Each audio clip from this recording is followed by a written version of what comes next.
букварчето те чака и за тебе то тъжи. Колко шарени картинки гледат с поглед на тъжен, карамфили и латинки, здравец си божур червен, а пък буквичките ясно ще не пътнат. Мъничко гласче, бива ли така ужасно да реве това момче? Хайде, Ралко, хайде, майка, ще ти кажа, чуй добре. Ей, това е запетайка, той е точка, той тире. Не искам и не зная тези букви да редя. Ще отида да играя вкъщи, няма да седя. Не така не бива. Някога ще порастеш, всеки с теб ще се подбива, че си глупав и не веш. Искам и се да ги сгазя, всички букви до една, и букварчето го мразя, ще го скъсам ето на. Виж, наистина го сгази. Ралко, може ли така? Бабиното ми юначе, я кажи да чуя аз, бива ли юнак да плаче, що ме вече в първ клас?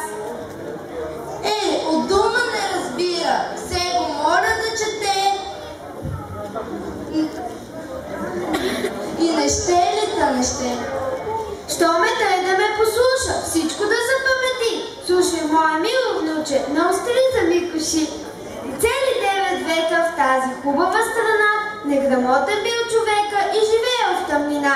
Всяко българче тогава не разбирало четмо, имали сме си държава, но сме нямали писмо.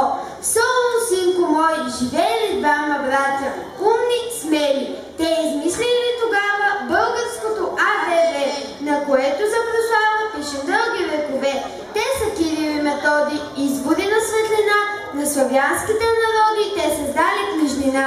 Затова ги слави Ралко всяко българско дете, затова сега от малко то се учи да чете. Буквичките ги почитай, никога не ги тъпчи, да ги назовеш опитай, азбуката научи. Момчето ми, разбра ли или още се сърди? Буден ли си? Спали, виж заспа като пребит. Хубаво е да подрегне, не буди го, потърпи. За урока има време, нека мъничко поспи. Сън ли е това, не зная, но пред мен е страшен звяр. Не, в разхвърлената стая влиза новия буквар.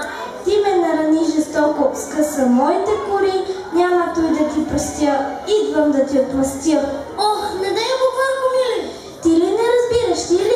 Толкова е ясно то, ти си малко зло човече, скъса моите кори, тръгвай да те води вече в Терилейските гори. Не, аз искам там при мама, чакай, моля те, постой. Няма време. Има и ще те тъна всеки ден. Кой момченце ти е крив? От децата ти си само неграмотен и ленив. Хей, букварко, не плаши го, виж трепери то, излез. Мили дружки, влезте ми го, мрако да поправим днес. Букварът е изчезнал, ни се дал от него пак. Хей, дечица русокоси, кой ви пусна тук при мен? Ние буквички сме малки, гости сме ти в този час, първолаци с показалки, неуморно сричат с нас. Знаем, ти не ни обичаш, че не сме били добри, но не желаеш да ни сричаш, тъпчеш ни с крака дори. Ние всички сме познати на децата в първи клас, днес на хубави плакати, те изписаха и нас. Само ти не можеш, Ралко, да ни пишеш като тях. Хайде, потруди се малко, сяда и учи без страх. Буквички добри, простете, мразех ви, признавам аз. Да чета ме научете, пък ме питайте тогас. Всичко съм сънувал, значи, какъв приятен съм. Ако